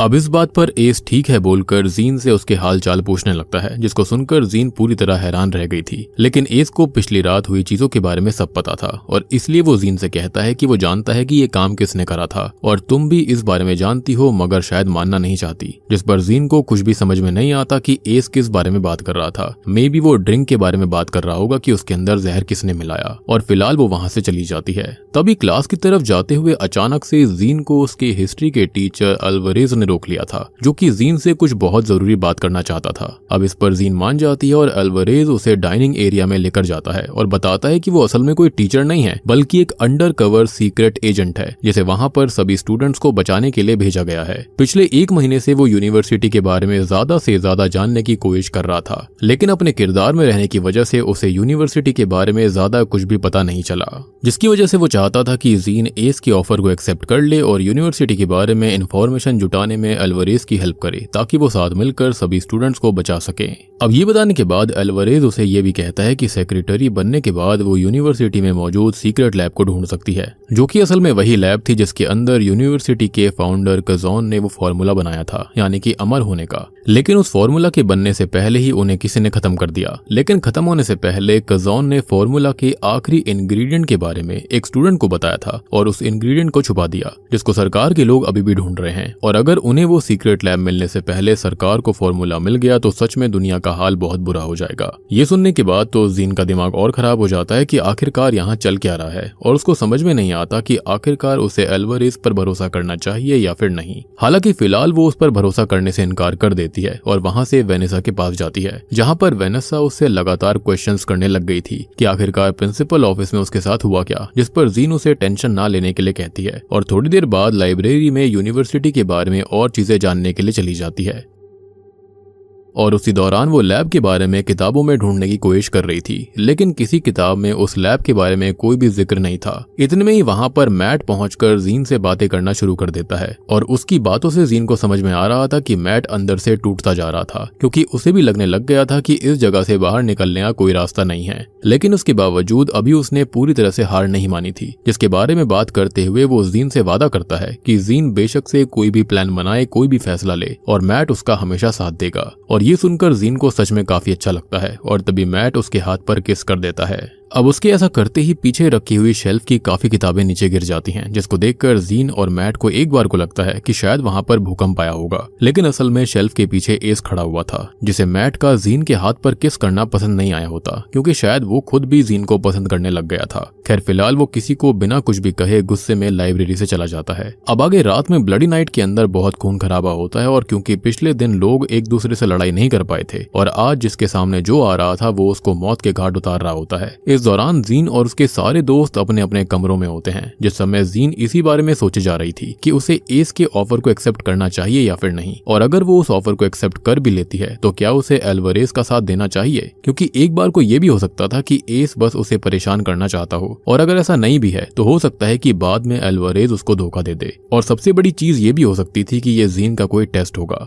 और इसी बारे में सोच सोचकर जीन का दिमाग खराब होने लगता है, पर अभी कोई भी फैसला वो नहीं कर पाती। खैर अगले दिन जब जीन अपने दोस्तों के साथ क्लास में जा रही होती है तो वो लोग देखते हैं कि काफी स्टूडेंट्स पिछले दिन वाले खून खराबे को साफ कर रहे थे, जो कि सच में काफी अजीब बात थी, क्योंकि वो खून उन्हीं स्टूडेंट्स की वजह से रात में दीवारों और जमीन पर लगा था। अभी इतने खतरनाक माहौल को देखने के बाद जीन को ये बात तो समझ आ गई थी कि अगर उनमें से किसी के पास पावर नहीं होगी तो शायद वो ऐसे माहौल के अंदर ज्यादा समय तक सर्वाइव नहीं कर पाएंगे, और इसलिए वो अपने दोस्तों को क्लासेस में जाने के लिए कहकर खुद एस के ऑफिस में जाती है और उससे अपना सेक्रेटरी वाला यूनिफॉर्म लेती है, जिसको देते हुए एस सच में काफी काफी खुश था। तब वो जीन को उस यूनिफॉर्म को वहीं पर चेंज करने के लिए कहता है, जिस पर जीन ने उसे बाहर जाने को बोलकर ये तक कह दिया था कि मैं तुम्हारे सामने कपड़े चेंज करूंगी, दिन में सपने मत देखना। ये सुनकर एस हंसते हुए बाहर चला जाता है और इस वक्त जीन को समझ आ गया था कि शायद एस उससे फ्लर्ट कर रहा है, लेकिन वो जानती थी कि एस एक शैतान की तरह है जिसने ना जाने कितने स्टूडेंट्स को खत्म करा होगा। वहीं जीन के सारे दोस्त अभी सीढ़ियों पर बैठकर जीन के बारे में बात कर रहे थे कि अगर वो सेक्रेटरी बन जाती है तो उनको क्या क्या फायदे होंगे, लेकिन वो इस बात को भी जानते थे कि अगर उसके सेक्रेटरी बनने के बाद वो किसी मुसीबत में फंस गई तो और ज्यादा दिक्कत वाली बात होगी। अब जीन ने अब तक सेक्रेटरी की यूनिफॉर्म पहन ली थी, जिसको देखकर एस उसकी तारीफ करता है और बाद में जब वो दोनों साथ में सीढ़ियों के पास आते हैं तो जीन के दोस्त उसकी नई यूनिफॉर्म को देखकर दंग रह गए थे। इसी दौरान कुछ और स्टूडेंट जो कि सीढ़ियों पर बैठे हुए थे वो जीन को इस ड्रेस में देखकर उसका मजाक बना रहे थे, क्योंकि उनको लग रहा था कि एस बस जीन की बेइज्जती करने के लिए इस ड्रेस के अंदर उसको बाहर लेकर आया है। लेकिन जब जीन उनसे गुस्से में उसके रास्ते से हटने के लिए कहती है, जिस पर पहले तो वो नहीं मानते, लेकिन बाद में उनको समझ में आ जाता है कि जीन सच में नंबर 9 यानी कि सेक्रेटरी बन गई है और इसकी वजह से वो जीन से डरते हुए माफी मांगने लग गए थे, जिस पर जीन बस उन्हें उसके सामने से हटने के लिए कहती है। अब वो अपने दोस्तों से बात करने के लिए उनकी तरफ जा रही होती है, मगर एस ने अभी उसे किसी से भी बात करने से रोक दिया था। फिलहाल जीन को ना चाहते हुए भी एस के ऑर्डर्स को मानना पड़ता है और वो एस के साथ वहां से चली जाती है, जिसके साथ चौथा एपिसोड यहीं पर खत्म हो जाता है। एपिसोड 5 की शुरुआत में एस जीन को अपने साथ फ्रिट्जी के ऑफिस में लेकर जाता है, जिस दौरान वहां पर वाइस प्रेसिडेंट ओनल और मिस कैथ भी मौजूद थी। अभी फ्रिट्जी, ओनल और मिस कैथ को जीन का वहां पर आना अच्छा नहीं लग रहा होता, पर तभी एस फ्रिट्जी को उसकी सीट से उठने के लिए कहता है, क्योंकि आज से उसकी नई सेक्रेटरी जीन थी। ये सुनकर फ्रिट्जी गुस्से में वहां से निकल जाती है। ऑब्वियस सी बात है, उसकी पोजीशन जीन को दे दी गई। जिसके बाद एस ओनल से कहता है कि सबको जीन की इज्जत वैसे ही करनी होगी जैसे कि वो एस की इज्जत करते हैं, और जीन की बेइज्जती को वो अपनी बेइज्जती मानेगा। इस बात पर ओनल मान जाता है और अब एस जीन को ये कहता है कि जब भी मुझे तुम्हारी जरूरत होगी तो मैं तुमको बुला लूंगा और तुमको आना ही पड़ेगा, जिसका मतलब कि जीन किसी काम के लिए इनकार नहीं कर सकती। अब ये बात होने के बाद जीन वहां से म्यूजिक क्लास में जाती है, जहां पर म्यूजिक टीचर थोड़ा गुस्से में तो थी, लेकिन जीन को कुछ नहीं कह पाती और तभी जीन एक शरीफ से दिखाई देने वाले लड़के के पास जाकर बैठ जाती है। तभी मिस कैथ और फ्रिट्जी साथ में थे, जिस दौरान फ्रिट्जी को जीन के ऊपर बहुत गुस्सा आ रहा था, क्योंकि उसकी वजह से उसकी 9th पोजीशन और कुर्सी दोनों चली गई। अब थोड़ी देर के बाद में जीन की म्यूजिक क्लास खत्म होती है तो गिटार बजाने की वो प्रैक्टिस कर रही थी और तभी वो शरीफ सा लड़का उसके पास आकर कुछ नोट्स को सही से बजाना सिखाता है, जिसको देखकर जीन को काफी अच्छा लग रहा था। लेकिन जब जीन उस लड़के का नाम पूछती है तो जीन के पैरों तले जमीन खिसक गई थी। वो लड़का असल में कोई और नहीं बल्कि नज़र लूमिया यानी कि ब्लैक ब्लड गैंग का लीडर था, लेकिन उसके बारे में ज्यादा किसी को नहीं पता था। अब इसके अगले ही पल वो जीन के गले में चाकू रखकर उससे ये कहता है कि अब तुम मेरे बारे में जान चुकी हो तो या तो हमारी तरफ हो जाओ जिससे कि हम तुमको प्रोटेक्शन देंगे, पर अगर तुम इनकार करोगी तो मैं तुमको खत्म कर दूंगा। तब जीन ब्लैक ब्लड गैंग में जाने से तो मना कर देती है, जिसको सुनकर नज़र हंसते हुए कहता है कि लोग तुम्हारे बारे में सही कहते हैं कि तुम्हें मरने से बिल्कुल डर नहीं लगता, लेकिन फिर भी हम तुमको अपने हिसाब से ही इस्तेमाल करेंगे। अब नज़र जीन से ये सब कह ही रहा होता है कि तभी वहां पर 3 बुली स्टूडेंट्स आकर नज़र को मारना शुरू कर देते हैं, क्योंकि उन्हें नज़र की सच्चाई के बारे में पता ही नहीं था। बेसिकली वो शैडोज के अंदर रहकर सबके बारे में जाना करता और बाद में उन पर हमला किया करता, और सबसे बड़ी बात कि सब लोग उसे कोई नर्ड टाइप स्टूडेंट ही समझा करते थे।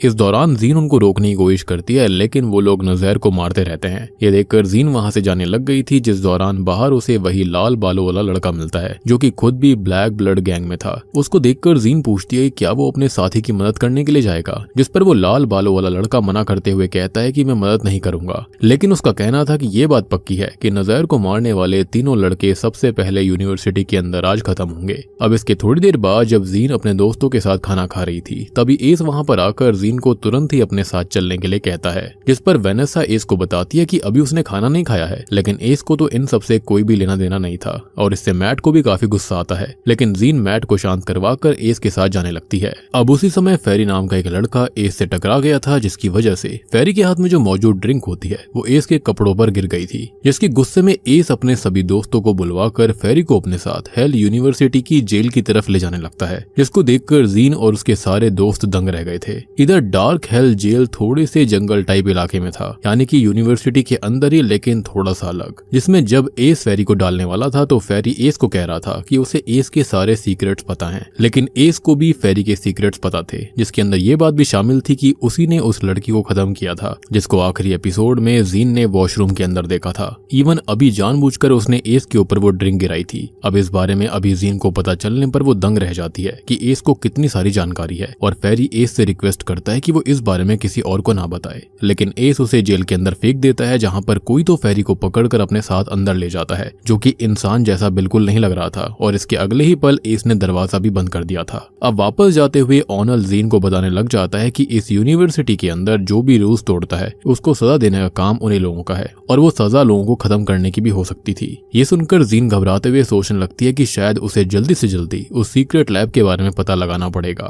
तभी फेरी की गर्लफ्रेंड जेन एस के सामने आकर उससे फेरी को छोड़ने के लिए कहती है, लेकिन एस उसे साफ कह देता है कि अब बहुत देर हो गई है। अब ये बोलकर एस वहां से निकल जाता है और जेन जो होती है वो जमीन पर बैठकर रोना शुरू कर देती है। तब जीन जेन को संभालने की कोशिश कर रही थी, जिस पर शुरुआत में तो जेन काफी डर रही थी, लेकिन जीन के मुंह से फेरी के लिए सॉरी सुनकर जेन दंग रह जाती है और ये बताती है कि जीन उसको समंथा नाम की लड़की की याद दिलवाती है, जिसने की यूनिवर्सिटी के अंदर आकर वहां शांति ला दी थी। ये सुनकर जीन भी दंग रह गई थी, क्योंकि उसको भरोसा नहीं हो रहा था कि यूनिवर्सिटी के अंदर चल रही चीजों को रोका भी जा सकता है। जिस पर जेन उसे समंथा के बारे में और बताती है कि वो 5 साल पहले जीन की तरह अपने दोस्तों के साथ उस यूनिवर्सिटी के अंदर आई थी, पर आने के कुछ समय बाद ही उसके सारे दोस्त खत्म हो गए और वो भी काफी बहादुर थी, यानी कि ये वही चीज है जिसके बारे में शायद सलीन ने उसको बताया था। यहाँ पर वो सब कुछ सही करने की कोशिश करा करती थी, और सबसे बड़ी बात कि जब समंथा के दोस्त खत्म हुए थे तो उसके 2 महीने बाद ही उसने टॉप 10 में जगह बना ली थी और धीरे धीरे यूनिवर्सिटी में शांति ला दी। पर अब तक शायद वो खत्म हो चुकी होगी, क्योंकि हेडमास्टर के बेटे को उससे प्यार हो गया था और वो लड़का ही पुराना सुप्रीमो यानी कि सुप्रीम स्टूडेंट लीडर था। ये सुनने के बाद जीन और हैरान रह जाती है कि तभी जेन जीन को समंथा से भी अच्छा बताती है,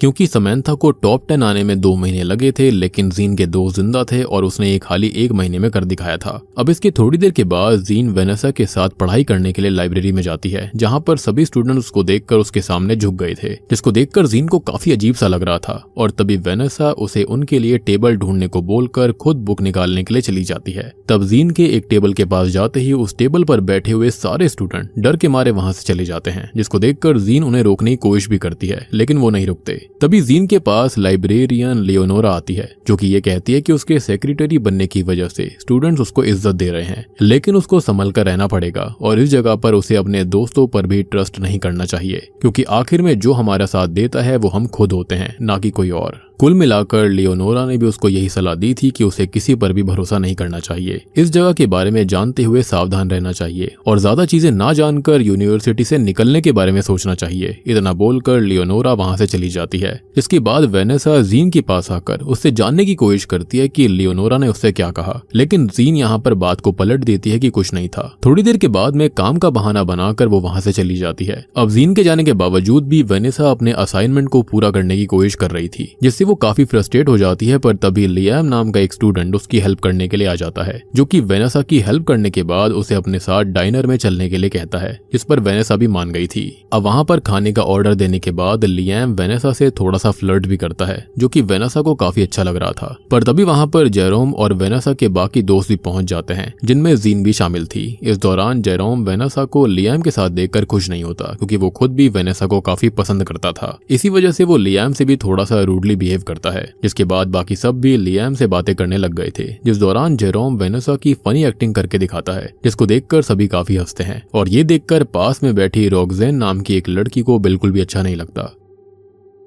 अब इसलिए वो जानबूझकर एक ग्लास जमीन पर गिराते हुए जीन और उसके दोस्तों पर चिल्लाने लगती है कि उन लोगों के यहाँ पर शोर मचाने की वजह से ऐसा हुआ है। ये देखकर लियाम तुरंत ही रॉक्सेन को संभालने चला जाता है, जिस दौरान रॉक्सेन ने साफ कह दिया था कि तुम लोगों को इसका हर्जाना भुगतना पड़ेगा। और अभी उसके वहां से जाने के बाद लियाम वापस आकर बताता है कि रॉक्सेन असल में रे सिल्वानिया यानी कि डेविल गॉड वॉरियर के गैंग लीडर की गर्लफ्रेंड है, और जैसे कि वो टॉप स्टूडेंट में से एक है तो उसे यूनिवर्सिटी का राजा माना जाता है, और उसी की आड़ में रॉक्सेन खुद को यूनिवर्सिटी की रानी मानती है। ये सुनकर जीन थोड़ा सा शॉक्ड हो गई थी, लेकिन वो समझ समझ जाती है कि रॉक्सैन बस ओवर रिएक्ट कर रही है कि तभी अचानक एक स्टूडेंट डाइनर के बाहर जाते ही जोर से चिल्लाती है क्योंकि वहां पर एक स्टूडेंट की लाश थी और वो उन्हीं 3 बंदों में से एक था जिन्होंने जीन के सामने नज़ैर पर हाथ उठाया था और अभी बाकी स्टूडेंट भी उसको देखकर बहुत डर गए थे। लेकिन तभी मिस कैथ वहां पर आकर ये पूछने लगती है कि आखिरकार ये लाश यहाँ पर ऐसे क्यों पड़ी है, जैसे कि उसको ठिकाने क्यों नहीं लगाया। इससे मिया को गुस्सा आने लग गया था क्योंकि कैथ के मन में लोगों की जान की कोई कीमत नहीं थी। लेकिन जब वो इस बारे में कैथ को बोलती है तो मिस कैथ उल्टा उसे ही सुनाकर वहां से चली जाती है। अब मैट और बाकी सब भी अपने अपने डॉम की तरफ चले गए थे,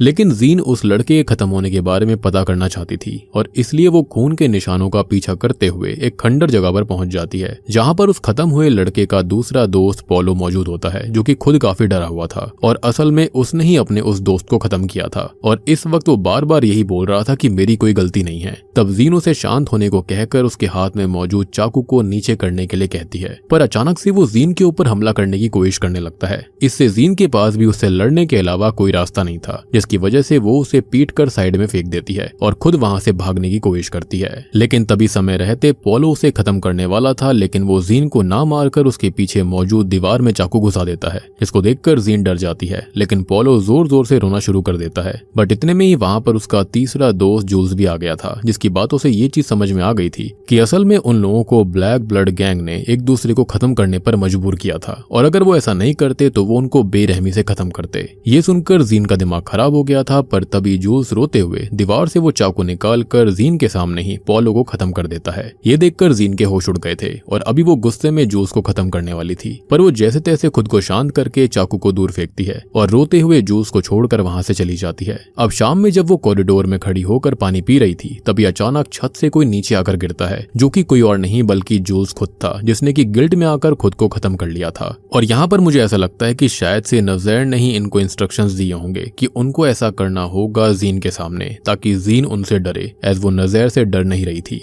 अब ये देखकर जीन जोर से चिल्लाती है और उसके अगले दिन जब वो अपने ऑफिस में जाती है तो वहां पर मिस कैथ मौजूद थी, जो कि बातों ही बातों में जीन को समझाने की कोशिश कर रही थी कि इस यूनिवर्सिटी में कोई कभी भी खत्म हो सकता है। लेकिन इतने में ही वहां पर ओनेल और फ्रिट्जी आकर पोलो और जूल्स के खत्म होने के बारे में बताते हैं, जिस दौरान उनको शुरुआत में जूल्स का नाम नहीं पता था, लेकिन जीन खुद ही उन्हें जूल्स का नाम बता देती है कि उसका नाम क्या था, जो कि खत्म हुआ। और इसी के साथ में 5वां एपिसोड यहीं पर खत्म हो जाता है।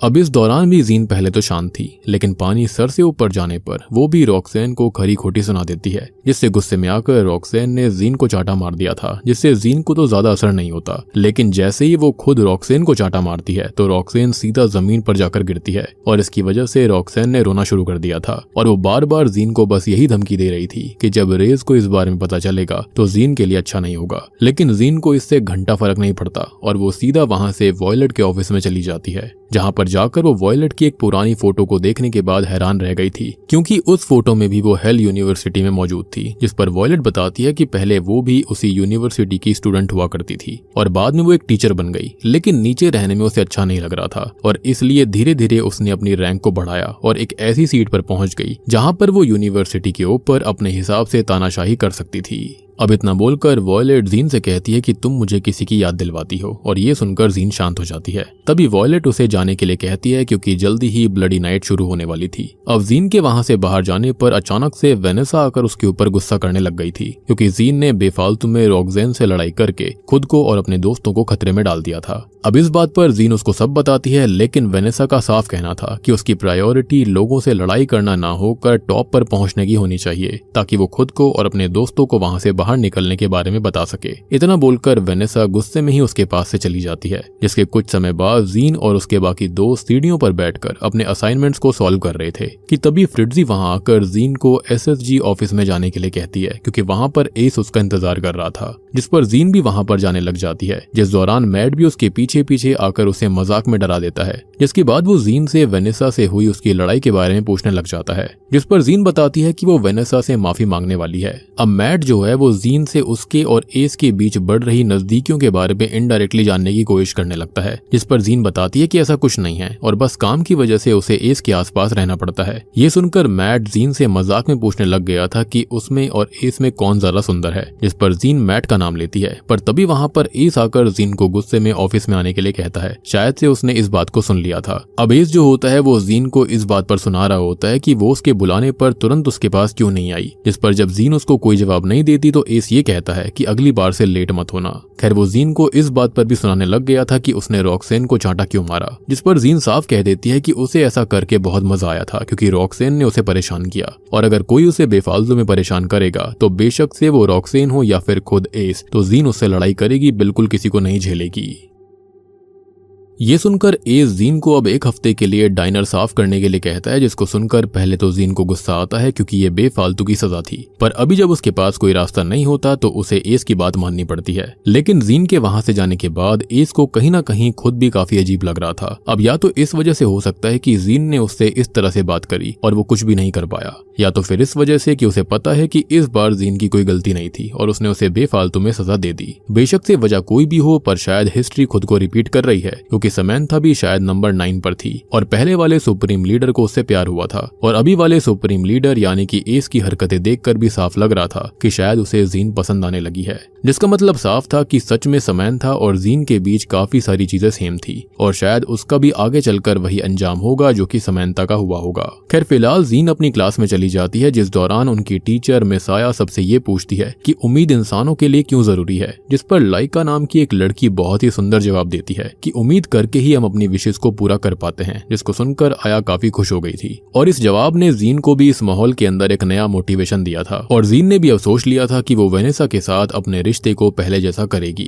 खैर अभी जब वो क्लास से निकल रही होती है तभी उसके पास सलीन आकर कहती है कि वो आ रहे हैं, उनको पता चलने वाला है कि उस फॉर्मूला के अंदर क्या कमी है और इसलिए अगर मैं तुम्हारी जगह होती तो शायद मैं खुद पहले हमला कर देती। ये सारी बातें जीन को समझ में नहीं आई थी और यहाँ सलीन ने एक और जरूरी बात कही थी कि ये गद्दार तुम्हारे ही दोस्तों में से कोई एक है। इतना बोलकर सलीन वहां से चली जाती है और अभी जीन इस बात पर ज्यादा ध्यान नहीं देती। खैर अब जीन डाइनर को साफ करते हुए एस को मन ही मन में गालियां दे रही थी कि तभी एस खुद वहां पर आकर जीन से बातें करने लग गया था, जिस दौरान वो जीन से उसके परिवार के बारे में पूछता है। तब उसके सवालों को सुनकर जीन खुद भी काफी हैरान थी, लेकिन वो इसको बताती है कि उसकी फैमिली में उसकी माँ और उसकी बहन है। उसकी माँ काफी ज्यादा हार्ड वर्किंग है और उनको टीवी देखने का काफी शौक है और उसकी बहन भी काफी ब्रेव, लड़ाकू और बहुत सुंदर है। अब इस बात को बताते हुए जीन एक किस्सा भी बताती है कि एक बार वो अपनी फैमिली के साथ बाहर गई थी, जहाँ पर उसकी बहन से एक लड़का फ्लर्ट करने लगा था और उस समय काफी बड़ा बवाल हो गया था। ये सुनकर एस जीन से उसके दोस्तों के बारे में पूछता है, जिस पर जीन बताती है कि वो भी उसके परिवार की तरह है, जिसके अंदर मिया ग्रुप में सनशाइन की तरह है जो कि सबको होप देती है। जेरोम और डेव हमेशा कोई ना कोई मुसीबत खड़ी करते हैं, जिसके चलते सबको काफी हंसी आती है। वेनेसा खुद भी जीन के हिसाब से उससे ज्यादा बहादुर है, लेकिन बस वो डरती है कि किसी को नुकसान ना पहुंच जाए। और रही बात मैट की, तो वो जीन का सबसे अच्छा दोस्त है, जिस पर जीन को सबसे ज्यादा भरोसा है। ये सब बताने के बाद जीन एस से उसके परिवार और उसके दोस्तों के बारे में पूछती है, लेकिन एस इस पर बस इतना कहता है कि लंबी कहानी है और ये बोलकर वो वहां से जाने लग गया था। लेकिन जब जीन का काम खत्म होता है तो वो एक बार वापस लौट कर आता है, जिस वक्त ऑलरेडी शाम के 6:40 हो गए थे और ब्लडी नाइट में 20 मिनट बाकी थे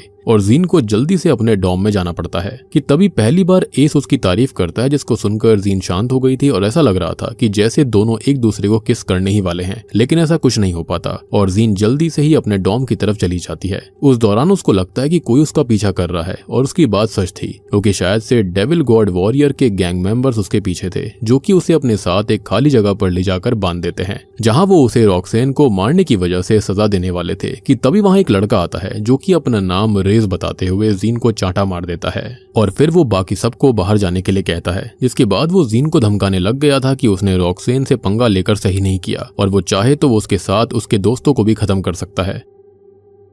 लेकिन जीन को तो इस बात से हल्का सा भी डर नहीं लगता, क्योंकि वो पहले ही असली रेस लवानिया को देख चुकी थी, जिसकी एक आंख लाल है। इसी वजह से वो उस लड़के से साफ कहती है कि तुम रेस हो ही नहीं सकते और अगर तुम रॉक्सेन के बॉयफ्रेंड सच में हो तो तुमने उसको भी धोखे में रखा हुआ है, यानी कि उससे झूठ बोला हुआ है कि वही रेस तिलवानिया है। ये सुनकर वो लड़का एकदम शांत सा हो गया था, जिसके बाद वो कुछ सोचते हुए जीन से कहता है कि अगर वो इस बारे में किसी को ना बताए तो वो जीन को छोड़ देगा, जिस पर जीन मान जाती है। इसी वजह से वो लड़का जीन को अपने साथियों से आजाद करवाता जाता है। इसके बाद जीन जब वहां से जा रही थी तो जाते जाते उसने उस लड़के के चेहरे पर अकेले में चांटा मार दिया था, क्योंकि पहले उसने जीन को चांटा मारा और इससे वो लड़का जो कि सबको धोखे में रख रहा था वो एकदम दंग रह जाता है और जीन वहां से अपने डॉम की तरफ जाने लगती है। अब जैसा कि अब तक ब्लडी नाइट शुरू हो गई थी तो रास्ते में कई लोग जीन पर हमला करने की कोशिश करते हैं और तभी एक बार को तो जीन जमीन पर गिर जाती है, जिसके बाद कई लोग उस पर हमला करने वाले थे, पर तभी वहां पर एक लड़का आकर बाकियों से लड़ने लगता है और जीन को वहां से निकलने का मौका मिल गया था। तब जीन सीधा भागते हुए अपने डॉम में जाने लग गई थी। जिस दौरान वो जैसे ही गेट के पास पहुंचती है कि तभी एक और स्टूडेंट उसको बाहर खींचने की कोशिश कर रहा था, लेकिन जीन अपनी जान बचाने के लिए उसके सर पर ही दरवाजा बंद कर देती है और इसी के साथ में इस पहले पार्ट का 6वां एपिसोड खत्म हो जाता है। तो दोस्तों ये थी हेल यूनिवर्सिटी के पहले 6 एपिसोड की कहानी। उम्मीद करता हूँ कि अब तक की कहानी आपको काफी रोमांचक लग रही होगी एंड ट्रस्ट मी आगे आने वाले एपिसोड्स और उनकी कहानियां भी काफी बढ़िया हैं।